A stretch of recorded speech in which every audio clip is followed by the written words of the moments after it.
اعوذ باللہ من الشیطان الرجیم بسم اللہ الرحمن الرحیم اللہم اجل لولیک الفرج. السلام علیکم ڈیئر ممبرس. امید کرتی ہوں کہ آپ نے پچھلی ریکارڈنگز کو سن لیا ہوگا اور آپ کے نالج میں بھی ضرور اضافہ ہوگا. مولا ہمارے اسی طرح مولا کی راہ میں ہم بڑھتے رہیں اور یہ قدم سے قدم ملا کر چلتے رہیں. آج ہم امام زمانہ علیہ السلام کی والدہ محترمہ سیدہ نرجس خاتون سلام اللہ علیہ کی حیات مبارکہ کا ذکر کریں گے. بی بی کے محدثین کرام نے بہت سے نام بیان کیے ہیں، جن میں جو نام بہت زیادہ مشہور ہوا وہ نام ہے نرجس. بی بی کو سوسن بھی کہا جاتا ہے. ایک بی بی کا نام ہے سیقل، صاد یا قاف لام. کئی جگہ پر بی بی کا نام ملیکہ، ریحانہ. یہ میں نے آپ کی خدمت میں نام پیش کیے ہیں. ہو سکتا ہے کہ اور کتابوں میں اور بھی نام ہو، لیکن یہ نام مشہور نام ہے. ان ناموں میں سب سے مشہور نام نرجس ہے اور بی بی کی کنیت ام محمد ہے. لیکن ایک بات آپ قابل ذکر ہے کہ اسماء کا زیادہ ہونا مسمى کے زیادہ ہونے پر دلالت نہیں کرتا. ایسا نہیں ہے کہ نام زیادہ ہوں تو شخصیات بھی زیادہ ہوں، لیکن بعض اوقات کئی مناسبتوں سے ایک ہی چیز کے کئی نام ہوتے ہیں اور یہ مسئلہ یہاں پر وہی ہے. اگر میں ناموں کے صرف تھوڑے سے مفہوم کا ہی ذکر کروں تو بھی نرجس کا معنی ہے خوشبودار پھولوں کا نام، اور سوسن بھی خوشبودار پھولوں کا نام ہی کہلاتا ہے. اور اگر بات کروں سیقل کی تو سیقل کہتے ہیں صاف کرنے والی چیز کو، یعنی جس سے کسی چیز کا عکس اگر دھندلا ہو تو صاف دکھائی دے. بس اس بات میں کوئی ممانعت نہیں ہے کہ ایک ہی عورت کو کئی نسبتوں سے بھی نام دیے جا سکتے ہیں. ہو سکتا ہے کہ اس ضمن میں کچھ سیاسی اجتماعی مصلحتیں موجود ہوں جو ہم سے مخفی ہیں، اس لیے بہت سے نام ہیں. بہرحال بی بی کی ملاقات کیسے ہوئی، بی بی امام کی خدمت میں کیسے آئیں، اس کے بارے میں علماء صالحین، محدثین، بڑی بڑی شخصیات نے اپنی کتابوں میں جو چیزیں لکھی ہیں وہ ہم آپ کے خدمت میں پیش کرتے ہیں. راوی ہیں ان کے بشر بن سلیمان، ان سے روایت ہے اور یہ حضرت ابو ایوب انصاری کی اولاد میں سے ہیں. امام علی کے موالی ہیں. سامرا میں امام حسن علیہ السلام کے پڑوسی تھے، یعنی نیبرنگ گھر آپ کا تھا. اور امام ابو الحسن الہادی یعنی امام نکی علیہ السلام نے آپ کو غلاموں کی خرید و فروخت کا علم سکھایا. تو جب بھی آپ کی اجازت کے بغیر نہ کوئی غلام بیچتا نہ غلام خریدتا. تو جب اچھے طریقے سے معلومات سیکھ گیا، حلال و حرام کا فرق بھی معلوم ہو گیا، تو ایک رات سامرا میں، اب وہ راوی ہیں بشر بن سلیمان کے، ایک رات سامرا میں اپنے گھر پہ تھا کہ رات گزرنے کے بعد میرے دروازے پہ دستک ہوئی. میں نے دروازہ کھولا تو امام علی نکی کا پیغمبر میرے لیے یہ پیغام لایا کہ امام ابو الحسن علی نکی آپ کو بلا رہے ہیں. بس میں تیار ہو کے امام علیہ السلام کے پاس چلا گیا. میں نے دیکھا کہ آپ اپنے بیٹے امام حسن عسکری علیہ السلام اور پردے کے پیچھے سے ان کی بہن سیدہ حکیمہ خاتون سے احادیث بیان کریں. میں جا کر بیٹھ گیا تو امام نے مجھے فرمایا، اے بشر، تو انصار کی اولاد میں سے ہے. ولایت اہل بیت کی یہ محبت تم لوگوں میں شروع سے چلی آ رہی ہے اور بعد میں آنے والوں نے تم سے یہ میراث پائی ہے. تم اہل بیت کے معتبر لوگ ہو تو میں تمہیں ایک فضیلت اور خوبی عطا کرنے والا ہوں جس سے تم سارے شیعوں پر ہمارے ساتھ ولایت و محبت میں آگے بڑھ جاؤ گے. کتنا بڑا مقام ملنے جا رہا ہے. یہ ایک راز ہے جو میں تم کو بتاتا ہوں اور تمہیں ایک کنیز خریدنے کا کہتا ہوں. امام علی نکی علیہ السلام نے رومی رسم الخط اور رومی زبان، یعنی لکھنے کا انداز بھی رومی اور زبان بھی رومی. رومی رسم الخط، اور ہمارا ایمان ہے کہ امام حجت خدا ہے اور حجت خدا کائنات کی ہر زبان حجت خدا کو آتی ہے. رومی رسم الخط اور رومی زبان میں ایک خط لکھا اور اس پر اپنی مہر لگا دی. ایک زرد رنگ کی تھیلی تھی جس میں 220 دینار تھے، اور فرمایا یہ لو اور بغداد کی طرف چلے جاؤ اور اسی روز اور دن کے وقت سراتا، سوات سے ہے، سوراتا نامی نہر کے پل پر پہنچ جاؤ. تمہیں وہاں پر بہت سی کشتیاں ملیں گی، تو کشتیوں کی جانب جاؤ گے تو وہاں پہ بہت سے لوگ غلاموں کی خرید و فروخت کر رہے ہوں گے، یہاں تک کہ تم ایک شخص کو جس کا نام عمر بن یزید النخاس ہے اسے آواز دینا. جب تم اسے آواز دو گے تو وہ متوجہ ہوگا. تم دیکھو گے کہ اس کے پاس ایک کنیز ہے کہ جو خوبصورت ریشمی کپڑے پہنی ہوگی، اپنے چہرے کا پردہ بنائے ہوئے ہوگی اور کسی کو بھی ہاتھ نہیں لگانے دے گی. تو اس کا ایک وقت آئے گا کہ جب لوگ اس کے پاس آئیں گے اور وہ کسی کی طرف توجہ نہ دے گی، اور کہ وہ شخص عمر بن یزید اس کنیز سے کہے گا کہ بھائی میں تجھے بیچنے کے لیے لایا ہوں. تو جو ایک خریدار جو بھی اس کے پاس آ کر کہے گا کہ اس کنیز کی قیمت اتنی ہے، تو وہ کہے گی کہ اگر سلیمان بن داؤد کی بادشاہی کے برابر بھی میری قیمت ادا کرے تو بھی مجھ میں تیرے لیے کوئی رغبت یا شوق پیدا نہیں ہوگا. تو وہ خریدار کہے گا کہ اب کیا کروں، مجھے تو تمہیں لازماً خریدنا ہے. تو وہ لڑکی کہے گی، جیسے ہی وہ یہ کہے گی جلدی کس چیز کی ہے، میں تو ایسے خریدار کو اختیار دوں گی جس کی وفا اور امانت پر میرا دل مطمئن ہو جائے. تو تم اس وقت اٹھ کر عمر بن یزید کی طرف جانا اور اسے کہنا کہ میرے پاس اشراف میں سے ایک شخص کا خط ہے جو رومی زبان اور رسم الخط میں لکھا گیا. اس خط میں لکھنے والے نے اپنی وفاداری، بہادری، شان اور سخاوت کا ذکر کیا ہے، پس آپ اس کا خط لیں. اگر آپ کا دل ان کی طرف مائل ہو اور آپ راضی ہوں تو میں خریدنے کے لیے ان کا وکیل ہوں. بشر بن سلیمان کہتے ہیں کہ جو حکم امام علیہ السلام جیسے ہی میں نے پہنچایا وہ میں نے پورا تو انہوں نے وہ خط دیکھا اور بڑے درد کے ساتھ روئیں، اور پھر اس سے کہا کہ مجھے اس صاحب کے ہاتھوں فروخت کر دو، اور اگر تم نے اس کے ہاتھ فروخت نہ کیا تو میں مر جاؤں گی.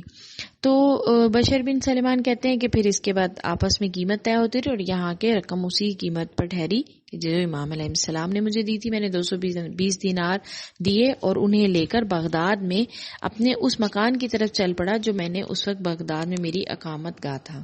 جب میں اس بی بی کو لے کر اپنے مکان پر آیا تو میں نے کیا دیکھا کہ آپ نے مولا امام علی نقی علیہ السلام کا خط نکالا، اسے بوسہ دیا، آنکھوں سے لگایا تو آپ کو سکون آیا. تو میں نے ان سے پوچھا کہ آپ ایک ایسے خط کی اتنی قدر کر رہی ہیں کہ جس کے لکھنے والے کے بارے میں آپ کو کچھ معلوم نہیں ہے. تو ان بی بی نے فرمایا کہ اے نادان، انبیاء کی اولاد کی عزت و شرف کا کسے علم نہیں؟ میری بات توجہ سے سن. میں ملیکہ بنت یشوا بن قیصر بادشاہ روم ہوں اور ان حواریوں کی اولاد میں سے ہوں جو حضرت عیسیٰ علیہ السلام کے وصی حضرت شمعون سے منسوب ہیں.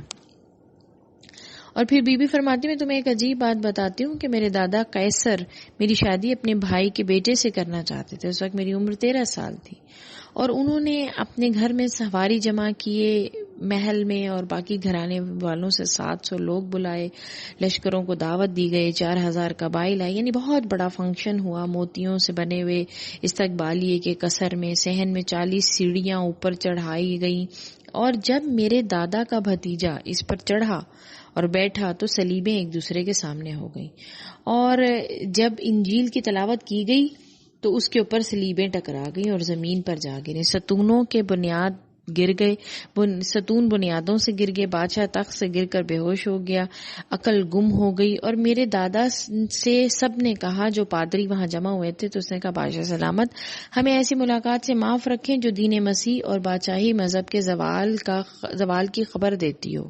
جب یہ حالت میرے دادا نے دیکھی تو میرے دادا نے کہا کہ سلیبوں کو پھر بلند کریں، سب کچھ دوبارہ سے ٹھیک کریں، اس کے دوسرے بھائی کو بلا لیتے ہیں، میں اس سے اس بچی کا نکاح کروں گا. تو جب یہ عمل دہرایا گیا پھر وہی حادثہ پیش آیا، لوگ منتشر ہو گئے، میرے دادا حیران ہو گئے اور واپس قصر میں واپس آ گئے. اور بی بی فرماتی کہ اس رات میں نے خواب میں دیکھا کہ حضرت عیسیٰ علیہ السلام، حضرت شمعون علیہ السلام اور کچھ حواری میرے دادا کے محل میں جمع ہے. ایک ممبر لگا ہوا ہے جس کی بلندی آسمان کو چھوتی ہے، اور یہ ممبر بالکل اسی جگہ لگایا گیا جس جگہ میرے دادا نے دن کے وقت لگایا تھا. پس میں نے دیکھا کہ حضرت محمد صلی اللہ علیہ وآلہ وسلم ایک لڑکے اور اپنے کچھ بیٹوں کے ساتھ محل میں آ گئے۔ حضرت عیسیٰ نے بڑھ کر انہیں گلے سے لگایا تو حضرت محمد صلی اللہ علیہ وآلہ وسلم نے فرمایا، اے عیسیٰ روح اللہ، میں آپ کے پاس اس لیے آیا ہوں تاکہ آپ کے وسیع حضرت شمعون سے اس لڑکی ملیکہ کا اپنے اس بیٹے کے لیے رشتہ مانگوں۔ اور انہوں نے اپنا ہاتھ ابو محمد کی طرف اشارہ کیا جو اس خط والے کا بیٹا ہے۔ حضرت عیسیٰ علیہ السلام نے حضرت شمعون کی طرف دیکھا اور فرمایا، تیرے پاس شرف آیا ہے کہ تو اپنا رشتہ رسول خدا سے جوڑے۔ حضرت شمعون نے فرمایا، میں تو قبول کر چکا ہوں۔ پس حضرت محمد صلی اللہ علیہ وسلم ممبر پر جلوہ افروز ہوئے اور خطبہ ارشاد فرمایا اور میرا نکاح اپنے بیٹے کے ساتھ کیا۔ حضرت عیسیٰ حضرت محمد صلی اللہ علیہ وسلم کے بیٹے اور ہماری نکاح کے گواہ بنے۔ اب یہاں پہ ایک آیت جو قرآن کی آیت ہے سورہ آل عمران اور آیت کا نشان ہے 33، وہ اس واقعے کی طرف کچھ اشارہ کرتی ہے کہ پروردگار عالم ارشاد فرما رہے ہیں، بسم اللہ الرحمن الرحیم، ان اللہ اصطفى آدم و نوحا و آل ابراہیم و آل عمران علی العالمین۔ تو یہ آیت اشارہ کرتی ہے کہ پروردگار عالم نے آل ابراہیم اور آل عمران کو اس رشتے کے ذریعے سے جوڑ دیا کہ آل ابراہیم سے رسول خدا صلی اللہ علیہ وسلم ہے اور آل عمران سے حضرت عیسیٰ علیہ السلام ہے۔ تو ان دونوں آل کو پروردگار عالم نے جوڑ دیا۔ جب میں بیدار ہوئی، اب بی بی فرماتی ہیں کہ بھئی بیدار ہوئی اور یہ میں نے خواب دیکھا تو میں ڈر گئی کہ اب میں کس طرح اپنے باپ دادا سے بیان کروں کہ وہ مجھے قتل نہ کر دیں، لیکن بی بی فرماتی ہیں کہ میرے دل میں ابو محمد کی محبت نے گھر کر لیا، میں نے کھانا پینا چھوڑ دیا، بیمار ہو گئی۔ میرے دادا نے مجھے طبیبوں کو بلایا لیکن مجھے کچھ افاقہ نہ ہوا۔ جب دادا نے مجھے دیکھا تو مایوس ہو گئے اور کہنے لگے کہ تمہاری کوئی خواہش ہو۔ اب جیسے ہی انہوں نے یہ پوچھا تو میں نے انہیں کہا کہ اگر آپ مسلمان قیدیوں سے عذاب اٹھا لیں، ان کی زنجیریں کھول دیں، انہیں آزاد کر دیں تو شاید حضرت مسیح اور ان کی والدہ مجھے شفا دیں۔ جب دادا نے یہ کام کیا تو میرے دن بہتر ہو گئے، صحت آ گئی، کھانا پینا بھی شروع کر دیا تو دادا کو خوشی ہوئی۔ اب انہوں نے قیدیوں پر مہربانی بڑھا دی۔ پھر میں نے بی بی جناب فاطمہ الزہرا سیدہ سلام اللہ علیہ کو خواب میں دیکھا کہ ان کے ساتھ حضرت مریم بنت عمران اور جنت کے خدام میں سے 1000 خدام بھی ہیں۔ تو بی بی حضرت مریم مجھے کہتی ہیں کہ یہ جناب سیدۃ النساء نساء العالمین ہیں اور آپ کے شوہر ابو محمد کی والدہ ہیں۔ میں ان سے لپٹ گئی اور رو رو کر شکایت کی کہ وہ مجھ سے ملاقات کریں۔ تو بی بی نے فرمایا کہ اگر تم چاہتی ہو کہ تم رضا الہی پاؤ اور سب تم سے راضی ہو جائیں، ابو محمد تمہاری ملاقات کو ہیں تو کہو اشہد ان لا الہ الا اللہ انا و ابی محمد رسول اللہ۔ کہتی بی بی فرماتی ہیں کہ میں نے فوراً اپنی زبان پہ جاری کیا اور جناب سیدہ نے مجھے اپنے گلے سے لگا لیا اور مجھ سے راضی ہوگی، فرمائی اب امید رکھو کہ ابو محمد تم سے ملاقات کو آئیں گے، میں ان کو تمہاری طرف بھیج رہی ہوں۔ جب میں بیدار ہوئی تو میں یہ سوچ رہی تھی کہ مجھے ان سے ملاقات کا کتنا اشتیاق ہے، ان سے زیارت کا کتنا اشتیاق ہے، اور اگلی رات وہ میرے خواب میں آئے۔ تو بشر بن سلمان کہتے ہیں میں نے بی بی سے پوچھا پھر آپ قیدیوں میں کیسے آئیں؟ تو آپ نے فرمایا کہ ایک رات ابو محمد امام حسن عسکری علیہ السلام نے مجھے خبر دی کہ تمہارے دادا فلاں دن مسلمانوں کے ساتھ جنگ کے لیے ایک بہت بڑا لشکر بھیجے گا، پھر وہ خود بھی اس کے پیچھے جائے گا، تم ایسا کرنا کہ غلاموں کی صورت بنا کر لشکر والوں سے مل جانا۔ اور میں نے ایسے ہی کیا، بس مسلمان ہم پر غالب آ گئے اور میرے ساتھ جو ہوا وہ تم نے دیکھا اور کوئی پہچان نہ سکا کہ میں بادشاہ روم کی بیٹی ہوں، اور اسی طرح مال غنیمت کی شکل میں حصے میں آئی، اور اس کے بعد جس نے بھی مجھے خریدا اور پھر اس طرح میں آپ کے پاس آ گئی۔ تو بشر نے کہا کہ بڑی تعجب ہے کہ آپ رومی ہیں اور عربی زبان میں اس طرح بول رہی۔ تو وہ بولی کہ میرے دادا کو بہت پسند تھا کہ میں تعلیم حاصل کروں، بس ایک عورت صبح شام ہمارے گھر آتی، مجھے عربی سکھاتی، یہاں تک کہ عربی میری زبان رواں دواں اور مستحکم ہوگی۔ بشر کہتے ہیں کہ میں ان کو لے کر سامرہ میں مولا ابو الحسن امام علی نقی علیہ السلام کی خدمت پہنچا تو امام نے ان سے فرمایا کہ کس طرح خدا نے تمہیں اسلام کی عزت اور اہل بیت محمد علیہ السلام کا شرف دکھایا۔ تو اس کے بعد امام نے فرمایا کہ کیا تم پسند کرو گی کہ تم 10,000 دینار، درہم، 10,000 درہم یا ابدی شرف؟ تو بی بی نے فرمایا مجھے ابدی شرف کی بشارت چاہیے۔ امام نے فرمایا کہ تجھے بشارت ہو ایک ایسے بیٹے کی کہ جو دنیا کے مشرق و مغرب کو عدل و انصاف سے یوں بھر دے گا جیسے وہ ظلم و جور سے بھر چکی ہوگی۔ اور اس کے بعد بی بی امام علی نقی علیہ السلام نے فرمایا اپنے غلام کافور سے کہ میری بہن حکیمہ کو بلاؤ. پس جیسی بی بی حکیمہ تشریف لائیں تو امام علیہ السلام نے کہا یہ ہیں وہ بی بی. تو بی بی حکیمہ نے انہیں گلے سے لگا لیا اور کافی دیر تک لگائے رکھا اور بہت خوش ہوئیں. اور امام نے فرمایا کہ ان کو اپنے مکان کی طرف لے جائیے اور انہیں فرائض و سنن کی تعلیم دیں. بے شک یہ ابو محمد کی زوجہ اور القائم کی ماں ہیں. اب یہاں پہ رک کے ایک جملہ آپ کی خدمت میں پیش کر دوں کہ مولا نے تربیت کے لیے کیوں بھیجا. یعنی یہاں سے مولا نے ہمیں عظمت بتائی کہ جب بیٹیوں کی شادیاں کرنے لگو تو انہیں فرائض و سنن کی تعلیم ضرور دو، اس کے بغیر بیٹیوں کی شادیاں مت کرو.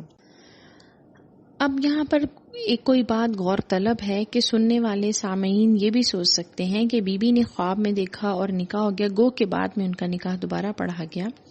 تو اگر اس بات کو دیکھا جائے تو یہ بھی کوئی مشکل نہیں. اللہ تعالیٰ نے قرآن مجید میں بہت سے انبیاء کا ذکر کیا ہے. سورہ صافات میں حضرت ابراہیم کے خواب کا ذکر کیا ہے. سورہ یوسف میں 4 خوابوں کا تذکرہ کیا ہے اور پھر اس کی یقیناً تعویل بھی ہے. احادیث نبویہ میں بھی خوابوں کا تذکرہ ہے. جیسے رسول خدا کو خواب دکھایا گیا کہ کچھ لوگ آپ کے ممبر پر بندروں کی طرح ناچ کود رہے ہیں اور جو ہم آج دیکھ رہے ہیں. اور جناب فاطمہ الزہرا کے آخری دن رسول خدا نے ان کو خواب میں آ کر فرمایا کہ بیٹی آج رات تم میرے پاس آ جاؤ گے. اور اسی طرح امام علی کو اور امام حسین کو، امام حسن کو رسول خدا نے خبر دی. تو سچے خواب انسان کے لیے حقیقت سے پردہ اٹھاتے ہیں. اور جیسے کہ حدیث رسول میں بھی فرمان سے ثابت ہے کہ رسول نے فرمایا جس نے مجھے یا میرے اہل بیت کو دیکھا اس نے مجھے اور میرے اہل بیت کو ہی دیکھا، کیونکہ شیطان ہماری شکل میں نہیں آ سکتا. اور روایت بھی کہی ہے من دانا فقط دانا، یعنی جس نے ہمیں دیکھا اس نے حقیقت میں ہمیں ہی دیکھا. اس سے پتہ چلتا ہے کہ بی بی نرجس خاتون سلام اللہ علیہ کا خواب بھی بہت سچا تھا، اور بلکہ یوں کہہ سکتے ہیں کہ ان کا خواب مکاشفہ کی ایک نوع میں شمار کیا جاتا ہے. یعنی مکاشفہ کی ایک قسم ہے اور رسول خدا نے عالم خواب میں ان سے خواستگاری فرمائی اور وہ عالم خواب میں ایمان لیے اور بی بی سیدہ نے شہادتین فرمائی اور امام حسن عسکری سے آپ ملاقات کری اور پھر اس طرح سے تمام حالات کو عبور کرتی ہوئی اور تمام فاصلوں کو طے کرتی ہوئی وہ امام کی خدمت میں پہنچ گئیں. آج ہم نے امام زمانہ کی والدہ گرامی کس طرح امام کی خدمت میں آئی اس کا تذکرہ کیا، اور انشاءاللہ آنے والی گفتگو میں ہم امام زمانہ کے اس دنیا میں تشریف لانے کے بارے میں وضاحت کریں گے اور انہیں بھی قرآن کی آیات سے ثابت کرنے کی کوشش کریں گے. پروردگار ہم سب کا حامی و ناصر ہو، ہمارے آقا کے ظہور میں تعجیل ہو. اللہم عجل لولیک الفرج. السلام علیکم.